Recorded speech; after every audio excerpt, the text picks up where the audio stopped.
हरे कृष्णा। आप सभी को अपरा एकादशी की हार्दिक शुभकामनाएं। ज्येष्ठ मास के कृष्ण पक्ष में आने वाली एकादशी अपरा एकादशी कही जाती है। अपरा शब्द का अर्थ है जिसकी कोई सीमा ना हो, यानी कि इस दिन किया गया जब तप व्रत और दान अनंत गुना फल देने वाला होता है। इस बार ज्येष्ठ के महीने में कुल 4 एकादशी व्रत पड़ने वाले हैं। अधिक मास का संयोग भी इस बार ज्येष्ठ मास के साथ हो रहा है, इसलिए ज्येष्ठ का महीना इस बार 60 दिनों की अवधि का होगा। जो ज्येष्ठ के महीने में इस बार अपरा एकादशी और निर्जला एकादशी व्रत रहेंगे, वही अधिक मास यानी मल मास की एकादशी जिसमें पद्मिनी और परम एकादशी इस बार ज्येष्ठ के महीने में पड़ने वाली है। आज की इस वीडियो में आप जानेंगे अपरा एकादशी की तिथि और शुभ मुहूर्त के बारे में। एकादशी और द्वादशी कब से कब तक रहेगी और व्रत का पारण का शुभ मुहूर्त कब से कब तक रहेगा। ज्येष्ठ कृष्ण पक्ष एकादशी इस बार 12 मई दिन मंगलवार को दोपहर 2:53 से शुरू हो रही है और 13 मई दिन बुधवार को दोपहर 1:30 पर एकादशी तिथि समापन होगा।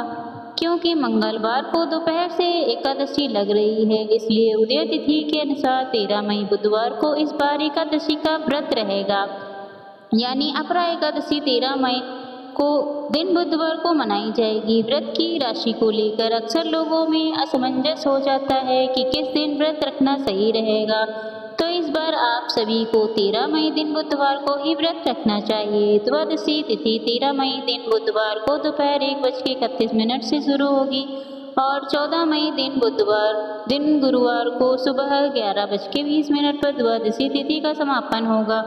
द्वादशी तिथि लगते ही हरिवासर का समय भी शुरू हो जाएगा। हरिवासर द्वादशी तिथि का प्रथम 1/4 पहर होता है, जिस समय आप भगवान का जितना चाहे जितना हो सके उतना जाप मंत्र भजन कीर्तन कथा श्रवण कर सकते हैं, जो कि अत्यंत शुभ फलदायी होता है। अपरा एकादशी व्रत पारण करने का यानी व्रत खोलने का शुभ मुहूर्त 14 मई दिन गुरुवार को सुबह 5:31 से 8:14 तक रहेगा।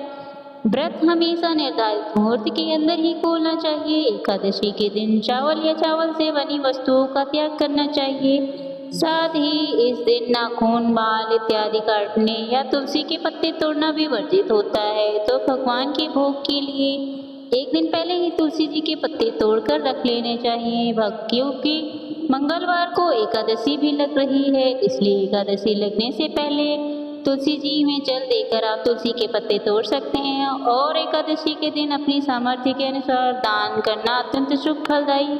गोस्वामी तुलसीदास जी ने भी कहा, दान को महत्व बताते हुए कहा है कि तुलसी पंछी के लिए घटे ना सरिता नीर, दान दिए धन ना घटे। जो सहाय रघुवीर, यानी जिस प्रकार पक्षियों के पानी पीने से नदी का जल कम नहीं होता, उसी प्रकार यदि भगवान का आशीर्वाद आपके साथ है तो दान देने से आपके धन में भंडार की कमी कभी खाली नहीं होगी। एकादशी के दिन विधि पूर्वक श्रद्धा के साथ व्रत रखकर द्वादशी तिथि को शुभ मुहूर्त में व्रत का पारण भगवान को अर्पित किए गए प्रसाद को ग्रहण करके करना चाहिए।